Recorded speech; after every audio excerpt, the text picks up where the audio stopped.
Everyone, आज की इस वीडियो में हम बात करेंगे एसआईपी क्या होता है, एसआईपी करने का बेनिफिट्स क्या है और एसआईपी आपको बेस्ट म्यूचुअल फंड कौन सी है जिसमें आप एसआईपी करोगे तो आपको अच्छा खासा रिटर्न्स मिलेंगे।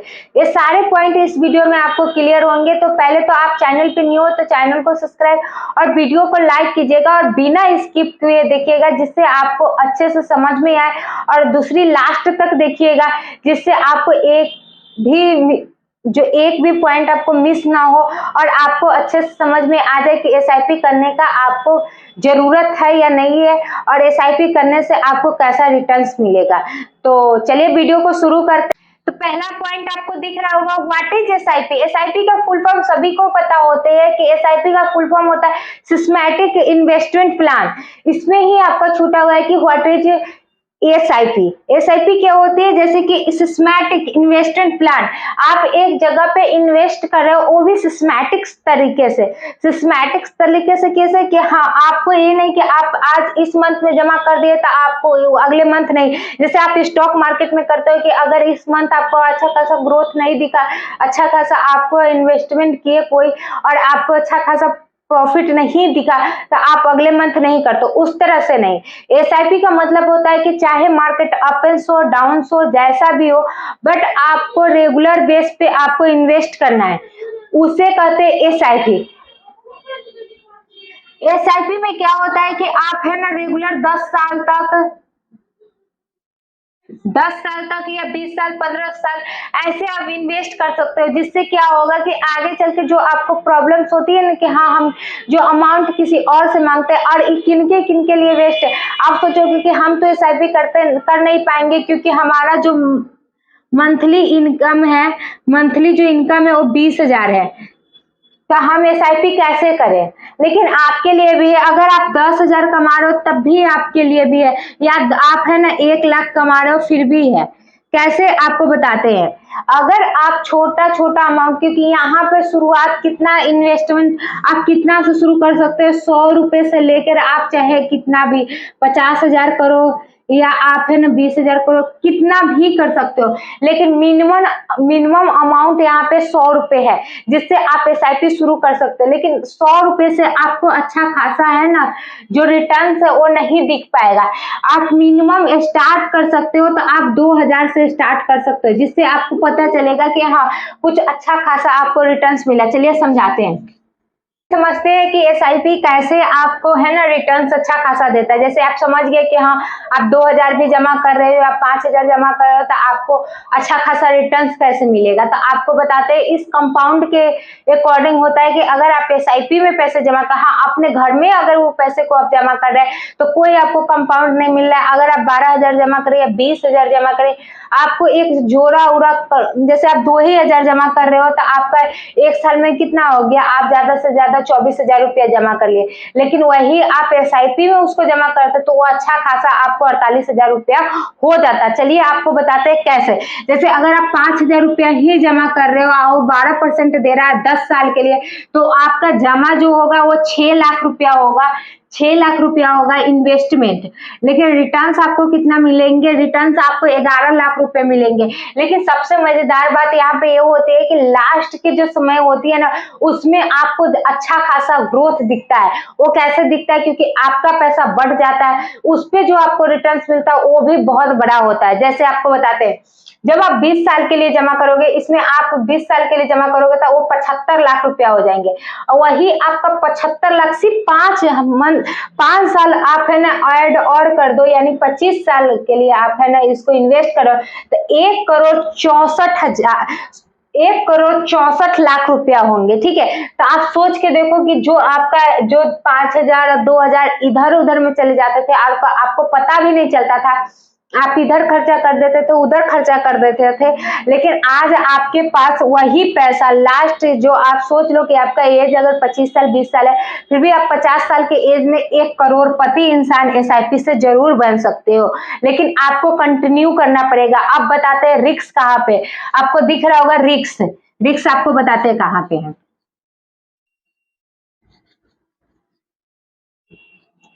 रिस्क आपका कैसे बढ़ जाता है ये बताते हैं। रिस्क क्या होता है, जैसे आप अगर स्टॉक मार्केट में वो पैसे निवेश कर रहे हो, यानी स्टॉक मार्केट जो एसआईपी होते हैं वो म्यूचुअल फंड के थ्रू होते हैं, म्यूचुअल फंड के थ्रू होते हैं, ये म्यूचुअल फंड में ही आते हैं, ठीक है। एसआईपी यानी म्यूचुअल फंड, और म्यूचुअल फंड के बहुत सारे सेक्टर्स होते हैं, वो भी आपको लास्ट में हम बताएंगे कि आप किस म्यूचुअल फंड में इन्वेस्ट करते हो तो आपको अच्छा खासा ग्रोथ मिलेगा। तो ये क्या होता है म्यूचुअल फंड। लेकिन जब आप स्टॉक मार्केट में डायरेक्ट पैसा निवेश करते हो तो आपके पास अगर 2000 है, 2000 रुपये ही है, या आपके पास 5000 रुपये ही है, 5000 ही है, तो आप ज्यादा से ज्यादा 5-6 स्टॉक खरीदोगे। उस 5-6 स्टॉक्स अगर है ना इतना भी ऊपर ऐसे भी चला जाए, आपको ज्यादा फर्क नहीं दिखेगा, ज्यादा आपको रिटर्न्स उसमें नहीं दिखेंगे। लेकिन वही जो म्यूचुअल फंड वाले क्या होते हैं, इसी में निवेश कर देते हैं स्टॉक मार्केट में। जो 5000 आपसे लिए या 2000 आपसे लिए, वो क्या करते हैं, वो जाके म्यूचुअल फंड में निवेश करते हैं, म्यूचुअल फंड में निवेश करते हैं। और वो म्यूचुअल फंड कहाँ जाती है, वो जाती है स्टॉक मार्केट इक्विटी में, इक्विटी में वो निवेश करती है। इक्विटी में आप जानते हो निवेश करने से क्या होता है कि मार्केट अप्स डाउन उस तरह से आपको रिटर्न्स मिलते हैं। रिस्क यहाँ पे यही होती है कि मार्केट अगर लॉन्ग टर्म के लिए आप निवेश कर रहे हो, लॉन्ग टर्म का मतलब हो गया कि आप 20 साल या 10 साल भी आप जमा कर रहे हो तब वो लॉन्ग टर्म हुआ। लेकिन आप 1 साल के लिए जमा कर रहे हो तब आपके लिए एसआईपी सही नहीं, क्योंकि उसमें आपका टैक्स वैक्स भी लग जाता है, तो उसके लिए आपके लिए वो सही नहीं है। एसआईपी तब मत करिएगा, आप दूसरा कोई चीज कर लीजिएगा, हम आपको बताएंगे अगले वीडियो में, लेकिन इसमें नहीं। तो यहाँ पे इक्विटी में जाके वो निवेश करते हैं। रिस्क इसलिए होता है कि मार्केट कभी ऊपर नीचे करते रहता है, और कभी 5 साल या आपको 2 साल में ऐसा हो सकता है कि कभी मार्केट नीचे भी जा सकता है, जो अभी फिलहाल में आपको दिख रहा हो कि मार्केट 4-5 मंथ से अपने पूरे रंग में है कि हाँ ऊपर नीचे कर रहा है। लेकिन इसमें यही है कि आपको एसआईपी छोड़नी नहीं है। एसआईपी को क्या करना है कि ये ऐसे ऐसे करके भी ऐसे ही जाएगा, क्योंकि कभी भी मार्केट ऐसे करके ही ऐसे ऐसे करके जाए, लेकिन वो ऊपर जाएगा और आपको एक अच्छा खासा ग्रो करके देगा। तो इसलिए एसआईपी में रिस्क यही है कि रिटर्न्स आपको अच्छा खासा, अगर इक्विटी में वो पैसा लगा रहे हैं तो इक्विटी में वो ये नहीं कि आपका है ना 5000 रुपया लगा के वो देखते हैं कि हाँ ये बढ़ेगा तो इनको हम रिटर्न अच्छा खासा देंगे। ये 50,000 करोड़ 100 करोड़ ऐसे पैसे लगाते हैं, तब उसमें है ना जो रिटर्न्स आता है वो आपको उसके अकॉर्डिंग मिलता है। इसीलिए बताया जाता है कि स्टॉक मार्केट नीचे गया इसलिए एसआईपी भी नीचे जा रहा है। हाँ इसी से रिलेट रहता है वो, लेकिन आपको ज्यादा नॉलेज नहीं रहता है कि हाँ हम किस सेक्टर में निवेश करें, इसलिए आप एसआईपी में निवेश करते हो तो आपका पैसा सेफ रहता है। एक डूबने जैसे स्टॉक मार्केट में क्या कि आपका पैसा डूब जाता है, लेकिन म्यूचुअल फंड या क्या एसआईपी में क्या होता है कि आपका पैसा नीचे दिख सकता है लेकिन खत्म नहीं हो सकता, एक टाइम बाद आपको अच्छा खासा रिटर्न्स देगा। ये अभी तक का है रिपोर्ट में, ऐसा नहीं है कि पैसा जो इन्वेस्ट किए 10 साल 20 साल उनका पैसा अच्छा खासा ग्रो नहीं किया होगा। जैसे वो निवेश करते हैं टॉप 100 कंपनी या टॉप तो माने ऐसे कंपनी में वो निवेश करता है, उनको पता रहता है कि कौन सी कंपनी कैसा परफॉर्म कर रहा है, इसलिए उनके लिए वो सही से वो निवेश करते हैं और आपको अच्छा खासा रिटर्न्स देते हैं। तो इसलिए आप पहले तो इसको देखो कि हाँ समझो कि रिस्क क्या है, रिस्क यहीं पे इतना ही है। और आप स्टॉक मार्केट में अगर आप डायरेक्ट निवेश कर रहे हो तो आप समझ सकते हो कि आपको कितना रिटर्न्स मिलेगा। वही रिटर्न्स जो आप 100, 50, 100 या आप 500, 1000 कमा सकते हो। लेकिन एसआईपी में यही है कि आप है ना माने कि जो लैपटॉप के सामने जो होता है ना कि आपको मॉनिटर करना पड़ता है 9 बजे से लेकर 3 बजे तक, वो नहीं करना पड़ेगा। ऐसे क्या है एसआईपी कहाँ करें और एसआईपी कितना से करें, तो एसआईपी आपके अकॉर्डिंग कितना पैसा आप कर सकते हो, ठीक है, और किस सेक्टर में कर सकते हो। और ये सारी चीजें यही है, सेम ही है कि बेस्ट म्यूचुअल फंड एसआईपी कौन सी है और एसआईपी कहाँ करें। तो एसआईपी आपको पता है कि आप एक है ना जो डीमैट अकाउंट खुलवाते हो उसी में एसआईपी का भी ऑप्शन देता है, वहां पे जाके आप कर सकते हो एसआईपी। दूसरी आप एसआईपी कितना से स्टार्ट कर सकते हो, तो आप अपने इनकम के 10% या 15% या 20% आप जितना सक्षम हो, लेकिन मिनिमम आपका अमाउंट होना चाहिए वो 2000 होना चाहिए मिनिमम, क्योंकि आपका रिटर्न अच्छा खासा हो। तो उससे आपको है ना एक टाइम बाद दिखेगा कि आपका पैसा ग्रोथ कर रहा है और आपको जो सोच के आप एसआईपी में लगाए हो वो पैसा आपको मिलेगा। दूसरी बेस्ट म्यूचुअल फंड कौन सी होगी, यानी बेस्ट म्यूचुअल फंड में कौन सी होगी, तो पहली होती है जो आपको दिख रहा होगा equity mutual fund, debt hybrid mutual fund and index mutual fund. अब बताते हैं, equity mutual fund stock market में आता है, जो आपको अभी भी बताया कि स्टॉक मार्केट में है ना आपका पैसा निवेश होगा, स्टॉक मार्केट में आता है। डेब्ट म्यूचुअल फंड ये होता है कि आप गवर्नमेंट सेक्टर के जो भी काम होते हैं उसमें आप निवेश कर सकते हो। और हाइब्रिड म्यूचुअल फंड ये दोनों का मिक्सचर होता है, ये दोनों का मिक्सचर होता है। और इंडेक्स में हो जाता है निफ्टी 50, सेंसेक्स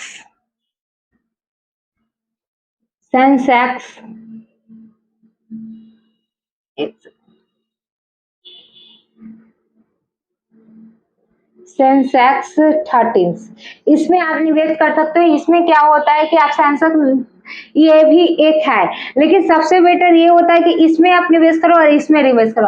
हाँ, यहाँ पे रिस्क थोड़ा सा है, बट आपका रिटर्न्स भी अच्छा खासा मिल सकता है। लेकिन यहाँ पे भी आप निवेश कर सकते हो अगर आप ज्यादा रिस्क नहीं लेना चाहते हो। आप गवर्नमेंट में भी चले जाओगे, स्टॉक मार्केट में भी चले जाओगे, तो कम रिस्क में आपका अच्छा खासा रिटर्न्स मिल जाएगा। अब आपको बता दें कि आपके लिए कौन सा म्यूचुअल फंड बेस्ट रहेगा। तो एक होता है लार्ज म्यूचुअल फंड, ठीक है, एक लार्ज कैप होता है, एक मिड कैप होता है, एक स्मॉल कैप होता है। अब बताते हैं लार्ज कैप, जो आप है ना कम रिस्क लेना चाहते हो तो लार्ज कैप में आप कर सकते हो, लार्ज कैप में कर सकते हो, या आप मिड कैप में कर सकते हो, या आप स्मॉल कैप में कर सकते हो। बताते हैं तो लार्ज कैप क्या होता है। लार्ज कैप में आपके बड़े बड़े कंपनियां जैसे अडानी, टाटा, ये सारी कंपनियां होती है। तो आप बताओ कि वो कितना भी नीचे जाएगा तो डूबेगा नहीं, ये बात आपको अच्छे से पता है। लेकिन वो कितना भी ऊपर जाएगा तो आपको 100% या 1000% आपको रिटर्न्स नहीं देगा, क्योंकि वो ऑलरेडी अच्छा खासा ग्रो है, बस वो थोड़ा थोड़ा ग्रो करेगा, उसमें आपको हल्का फुल्का रिटर्न्स मिलेगा। तो कम रिटर्न्स है, रिटर्न्स कम है और रिस्क भी कम है लार्ज कैप में। मिड कैप में क्या है कि आपको वही कंपनी आएगी जो आपको है ना अच्छा खासा थोड़ा सा है ना रिस्क भी इसमें थोड़ा बढ़ जाता है, जो आपको 5,000 करोड़ या उससे ज्यादा की जो कंपनी होती है वो मिड कैप में आती है। 5,000 करोड़ कम की जो कंपनी होती है वो स्मॉल कैप्स में आती है, ठीक है। तो जो ऊपर होती है 1000 करोड़ से इससे ऊपर होती है जो कंपनियां, वो मिड कैप में आती है, तो उसमें रिस्क भी आपको मीडियम रहता है और आपको रिटर्न्स भी मीडियम रहता है। लेकिन स्मॉल कैप में क्या है कि रिटर्न्स भी आपको ज्यादा मिलता है और रिस्क भी बहुत ज्यादा रहता है। इसमें ये होता है कि आपका पैसा डाउन भी हो सकता है बहुत ज्यादा हद तक, और आपका रिटर्न्स भी बहुत हद तक बढ़ भी सकता है। तो आप एकदम फिक्स इसमें से जो आपको सही लगे, लार्ज कैप या मिड कैप या स्मॉल कैप, जिसमें आप जितना रिस्क लेने लायक हो उसमें आप इन्वेस्ट कर सकते हो, जिससे आपको ये पता चल जाएगा कि आपके लिए कौन सा बेटर है। क्योंकि आपको इतना पता चल गया कि लार्ज कैप में कितना रिस्क है, मिड कैप में कितना रिस्क है और स्मॉल कैप में कितना रिस्क है, जिससे आपको क्लियर कट पता चल रहा है कि आप कितना रिस्क ले सकते हो। रिस्क यहाँ पे भी है, लेकिन उतना नहीं जितना आप स्टॉक मार्केट में डायरेक्ट निवेश करते हो, ठीक है। तो इस वीडियो में इतना ही। अगर कुछ समझ में नहीं आया होगा इस वीडियो से रिलेटेड तो मुझे कमेंट कीजिएगा। अगर मेरे चैनल पे न्यू है तो चैनल को सब्सक्राइब कीजिएगा और वीडियो को लाइक कीजिएगा।